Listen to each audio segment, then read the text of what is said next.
गुरुर्ब्रह्मा गुरुर्विष्णू गुरुर्देवो महेश्वरा गुरुर्साक्षात् परब्रह्म तस्मै श्री गुरवे नमः. हरि ओम. पूज्याय राघवेंद्राय सत्यधर्मरथाय च भजतां कल्पवृक्षाय नमतां कामधेनवे आपादमौलिपर्यन्तां गुरुनामास्तुति स्मरेत् तेन विघ्ना प्रणश्यन्ति सिद्धन्ति च मनोरथा. हरि ओम. कानिफा प्रबुद्ध नारायणा नाथ पंथी पालिका ब्रह्मचर्या तुझा ठेवा सिद्धनाथा कानुफा. ग्रंथकर्ता योगी राजा मंत्र सिद्ध गुरुसेवका कुर्या सदा मंगलम शिवमंगलम गुरुमंगलम शिवमंगलम ज्ञानमंगलम. हरि ओम.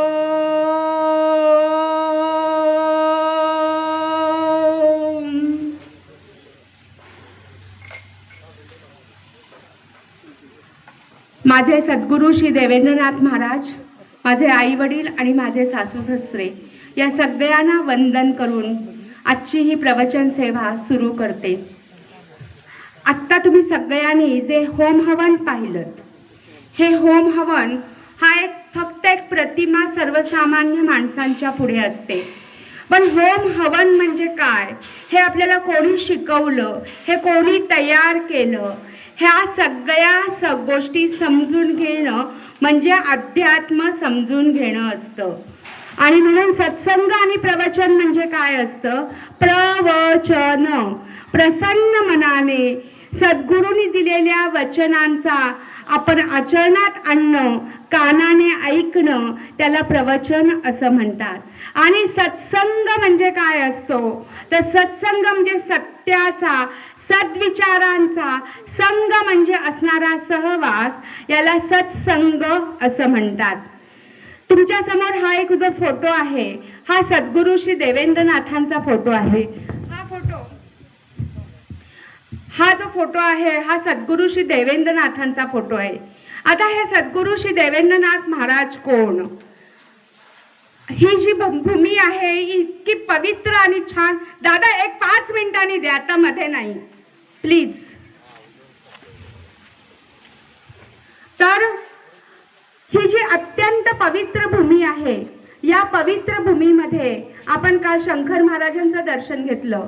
त्या ठिकाणी असणाऱ्या गहिनीनाथांचं 84 सिद्धांपैकी असणारे ते गहिनीनाथ आहेत. त्याची कथा तुम्हाला सगळ्यांना माहिती आहे.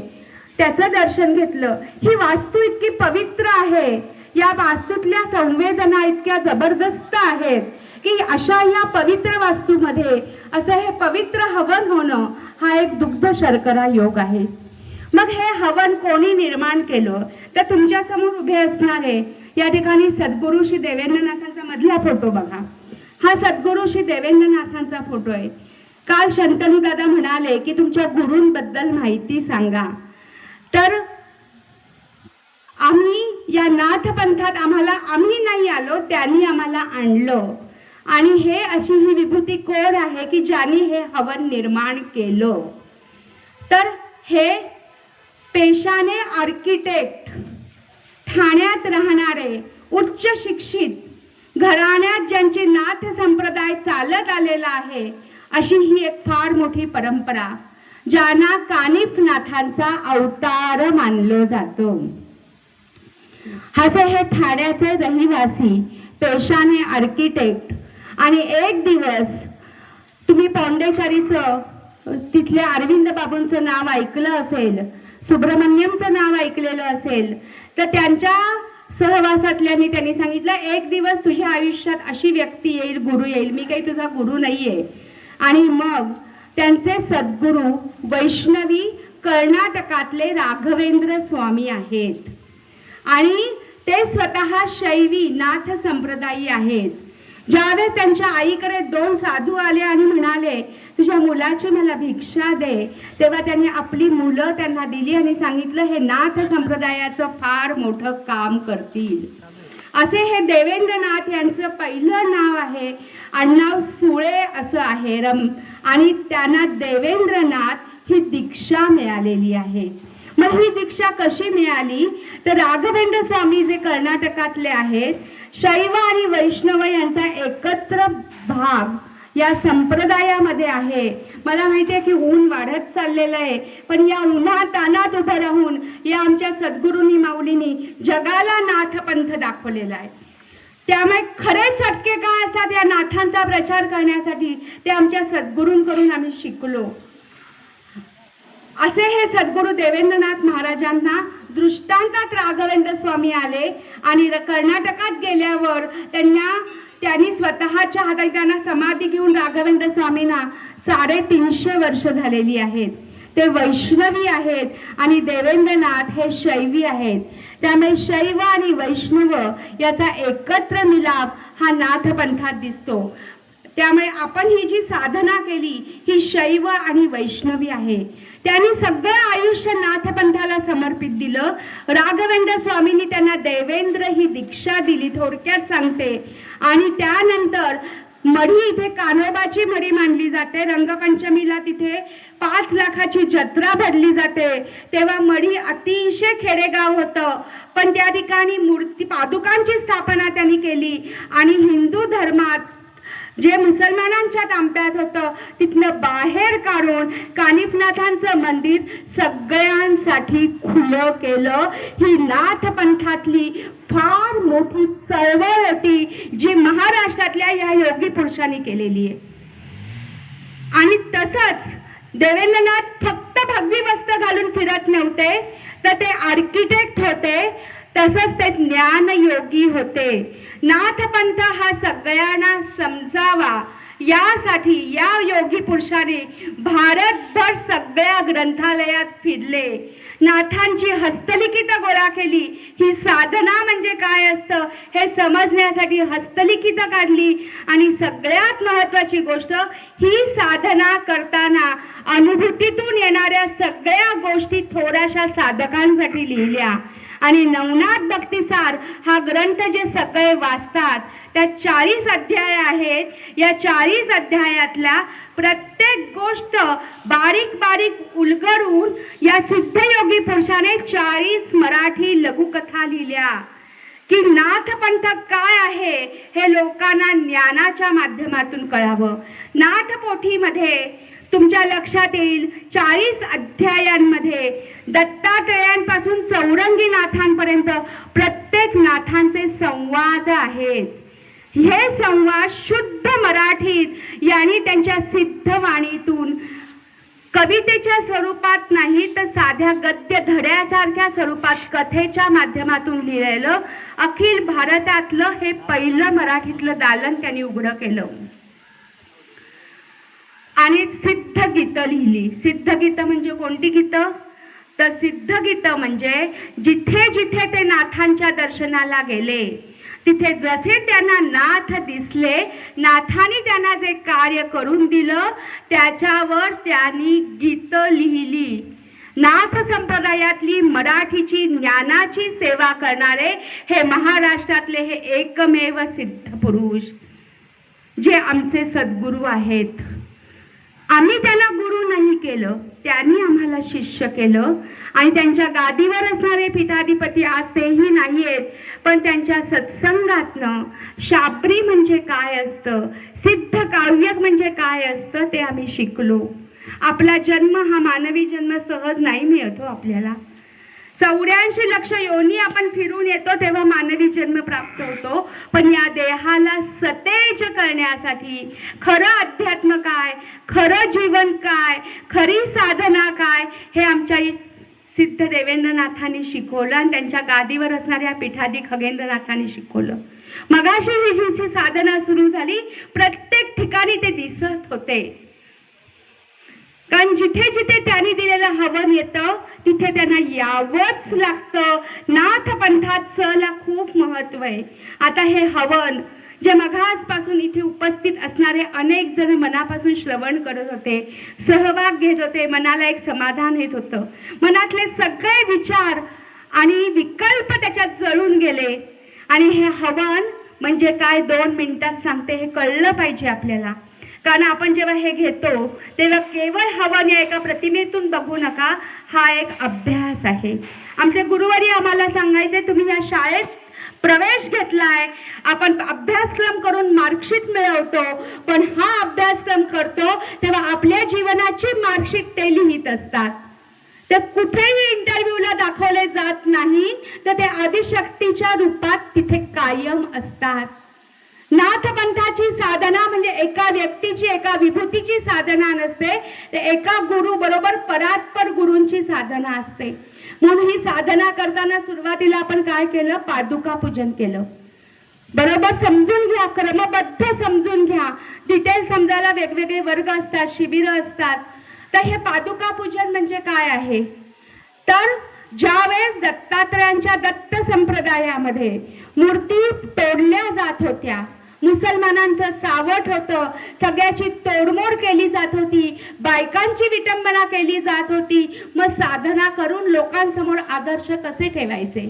म्हणून त्या काळात मग मूर्तीचं भंजन होत आहे ना, पादुकांची निर्मिती झाली. कसं पादुका पूजन अस्तित्वात आलं ते समजून घ्या. आणि मग आमच्या सद्गुरू देवेंद्रनाथाने पादुका पूजन लोकांना समजावं म्हणून भारतभरच्या ग्रंथालयांमध्ये गेले आणि पादुका पूजनाचं हस्तलिखित शोधून काढलं. अभ्यास आहे, ज्ञान आहे, समजून घ्या. आणि हे केवळ आपण बाह्य रूपाने नाही बघत, तर आपल्याला हा जो शरीर मिळालंय ना, या आपल्या शरीरामध्ये ना 7 चक्र आहेत, मस्तिष्कापासून गुदद्वारापर्यंत 7 धातू आहेत. त्या आपल्या शरीरातल्या अंतरंगाची, आपल्या दैवतांची ओळख ही साधना आपल्याला करून देते. की जी तुम्ही साधना करता, जसं गोळी घेतल्यावर आपल्या शरीरात रक्तात मिसळते, ही रासायनिक अभिक्रिया आहे, तसं हे हवन जे जीवशास्त्र, भौतिकशास्त्र, रसायनशास्त्र आणि त्याच्या पलीकडेही जाणारं गुरुचं शास्त्र आहे. कारण हा हवनाचा धूर आहे, हा वरती जातो. त्याच्यानंतर समिधा पडतात, हे भौतिकशास्त्र आहे.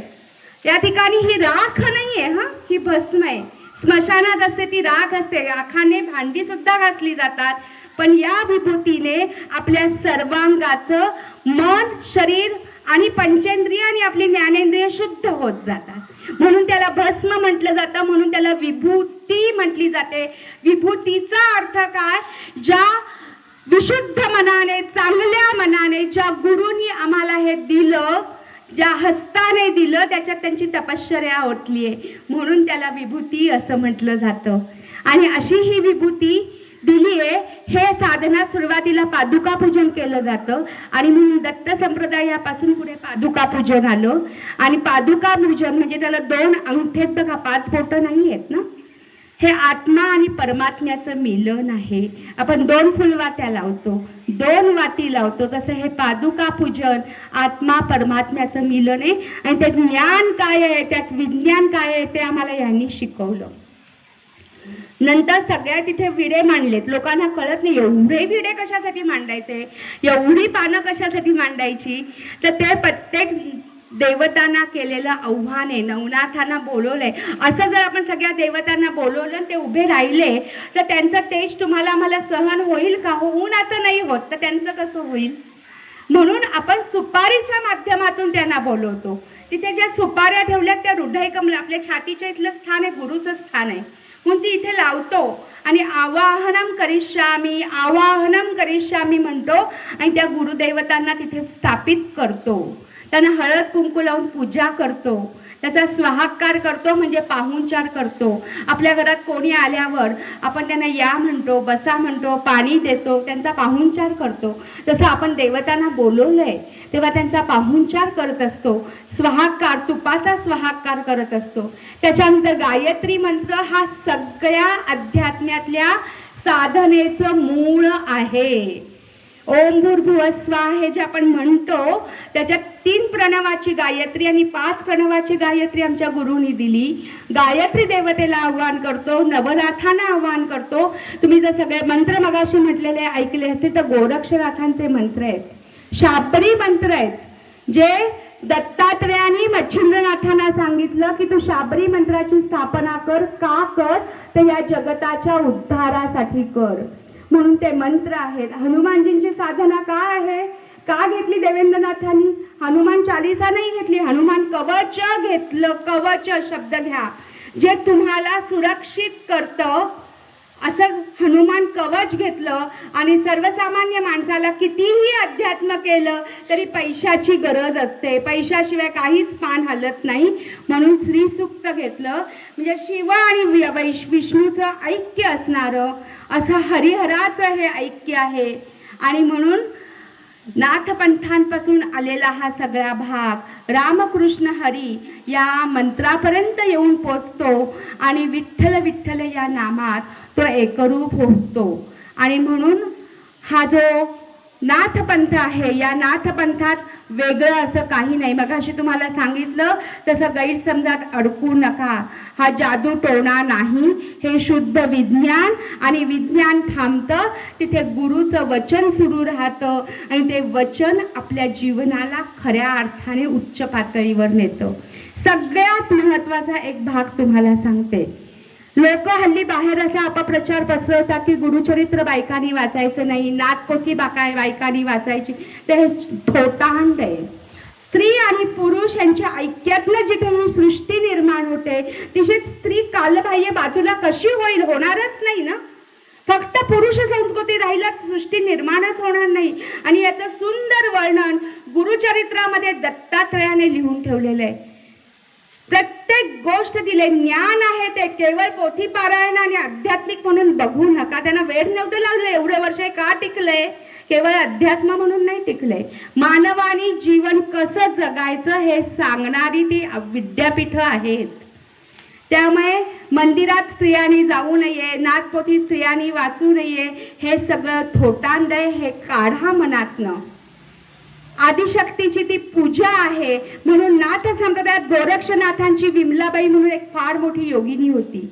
आता योगी आदित्यनाथनी 3 वर्ष फार मोठा आंतरराष्ट्रीय सेमिनार भरवला होता. 50 देशांचा सहभाग होता.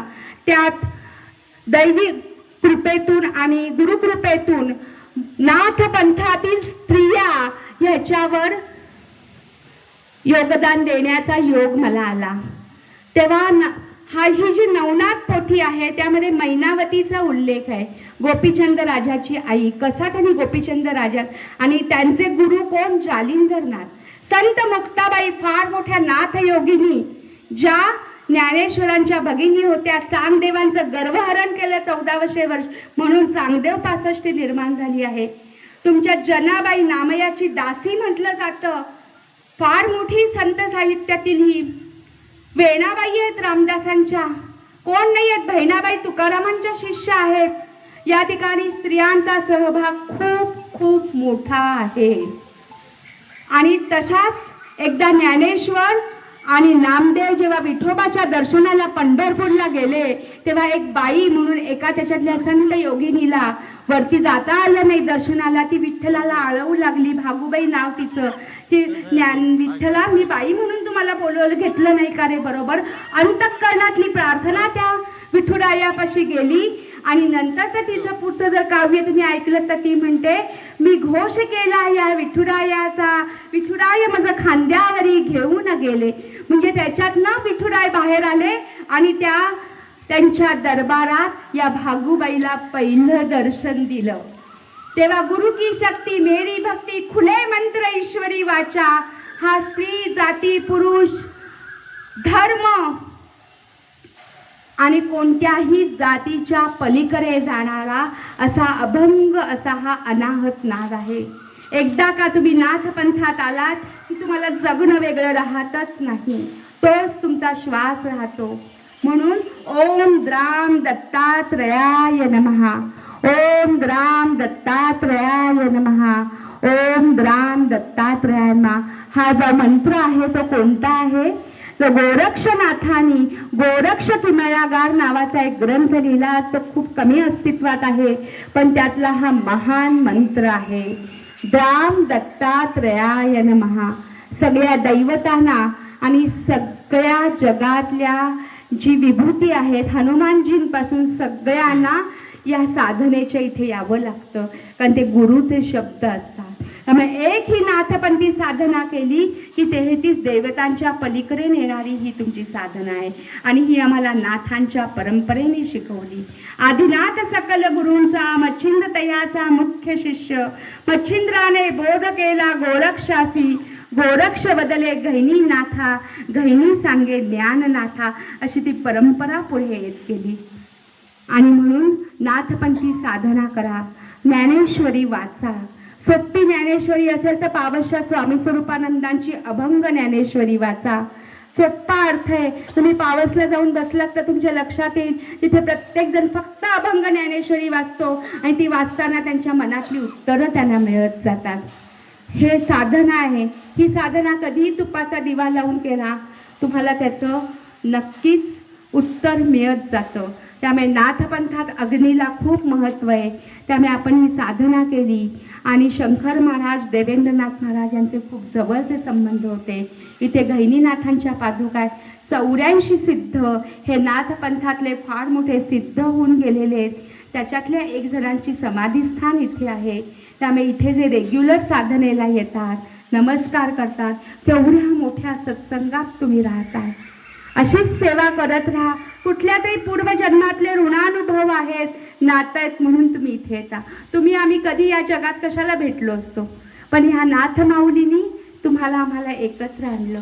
आप स्वकीय सारे असती अनित्य, परी तूच एकची अससी नित्य, असे हे नित्य आमचे नाथ महाराज आहेत, स्वामी आहेत. आणि म्हणून कोणताही मनातला विभ्रम काढून टाका. भक्तिभावाने त्यांना आळवा, त्यांना यावंच लागतं. म्हणून गीतेतल्या 12व्या अध्यायात श्रीकृष्ण अर्जुनाला सांगतात, अरे या भक्ताची भक्ती आम्हाला एवढी प्रिय आहे की तुमचं कर्म नीट करा आणि त्या भक्तीतून आम्हाला आळवा की आम्ही त्या भक्तीपुढे झुकतो. आणि म्हणून अर्जुनाच्या चरणावर श्रीकृष्ण कमळ वाहतो, कारण त्याची भक्ती. दासोहम भावात आमचे हनुमानजी आहेत रामापाशी, म्हणून सोहम या अवस्थेला गेलेले आहे. त्यामुळे भक्तीतून परमेश्वरा आळवा. आता वारी पुढच्या वर्षी सुरू होईल. पंढरपूरला तुम्ही सगळेजण जात. ही वारी म्हणजे या सगळ्या संतांची, नाथांची मांदियाळी आहे. पंढरपूरला 21 दिवस चालतात तेव्हा देह नाही चालत. माऊलींबरोबर त्यांचं पंचेंद्रिय ज्ञानेंद्रिय चालतं. स्वतःचा विसर पडतो आणि विठ्ठल विठ्ठल आणि हरिमुखे म्हणा या हरिपाठाच्या अभंगात त्या आनंदाने डोलत जातात. सोपं नाहीये हो 21 दिवस चालत जाणं. लोकांना लक्झरी लाईफची एवढी सवय झालेली आहे की नाही जमत त्यांना बिस्लरीच्या पाण्याशिवाय. पण या कशाचाही विचार न करता स्वतःला विसरून हे वारीला जातात. आमचं हे पंढरपूर, आज त्यांची समाप्ती तिथे ग्रंथाची, त्यांच्या मस्तिष्कावर शिवलिंग आहे. जे पंढरपूर हे शिव आणि विष्णू यांचं ऐक्य आहे. नाथपंथाचं ते फार मोठं पीठ आहे. अशा या नाथांच्या दरबारात तुम्ही आलात आणि ह्या सगळ्याचा आनंद घेतलात, मनापासून सेवा केलीत. मगाचपासून मी पाहत होते स्त्री आणि पुरुष सगळे सहभागी होत होते, आनंदाने सगळं घेत होते. नाथांना ही संकीर्ण पूजा, सेवा आवडत असते. सेवा हाच खरा धर्म असं आमचं देवेंद्रनाथ महाराज सांगतात. सेवा का महत्वाची?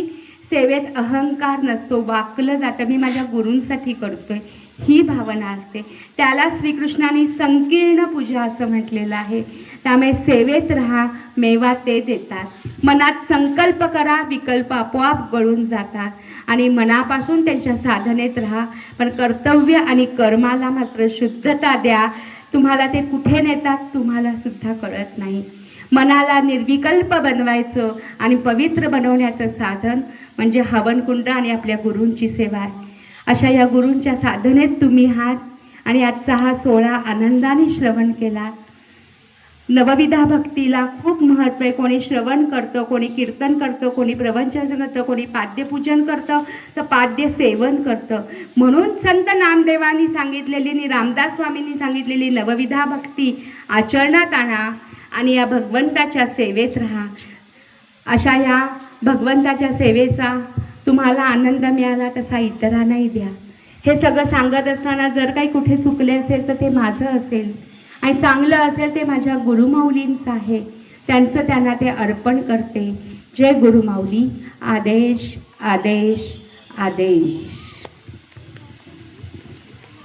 आत्ता तुम्ही जे प्रवचन ऐकलं त्यांचा परिचय करून दिलेला नव्हता.